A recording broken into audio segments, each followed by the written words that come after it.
Друзі, привіт! В общем, у нас сьогодні нова машина. Та стоїть, робиться. Хай хтось її робить, другий, знаєте. Та жартую, звісно. Ну, оце. Виніс з дружиною машинку. 7 років вона попрацювала. Ну і прийшов їй кадухіс. Коротше, вона так метеляла, що таке враження, наче ешелон з вагонами їде. О. Що тут? А тут треба розрізати барабана і дивитися на вал, на підшипники. От. Всередині машина має такий стан. Тобто розібрав її по-бистрому. Дещо пропало, дещо заржавіло.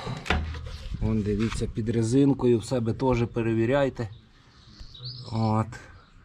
Тому що тут корозія страшніша. Так що якось так. Від'єднав усе. Дружина все перемиє, якщо я, звісно, барабан настрою. Ну тут то страшна штука. Воно тут, бачите, що робиться. Оце тако воно працювало. І оце такий гул був страшнейший.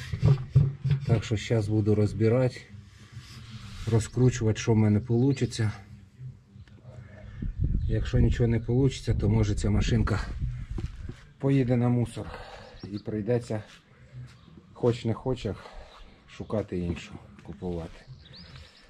Тому що ціна ремонту, я подивлюсь, певно, скільки стоїть барабан в зборі.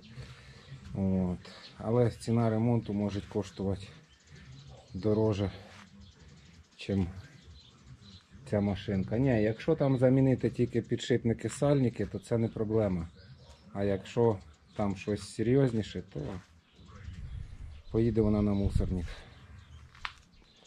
Так що таке в нас трапилось. Зараз будуть дівчата, мабуть, стирати радянськими. Достану їм радянську машинку. Поки з цією вирішуватиметься питання. От таке.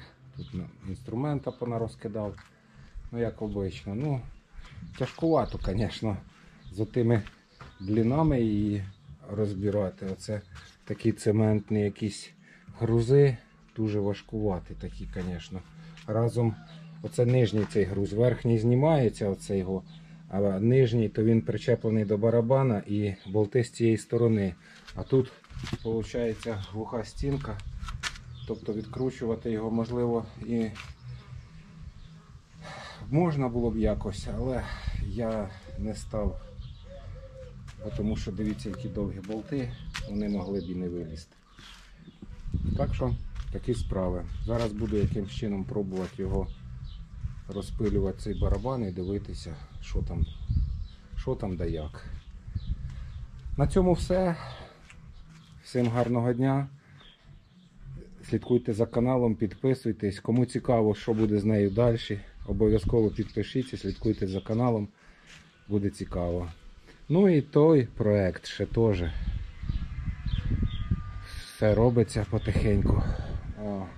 Ну тут негайно треба було зайнятися машинкою. Добре? Всім пока-пока.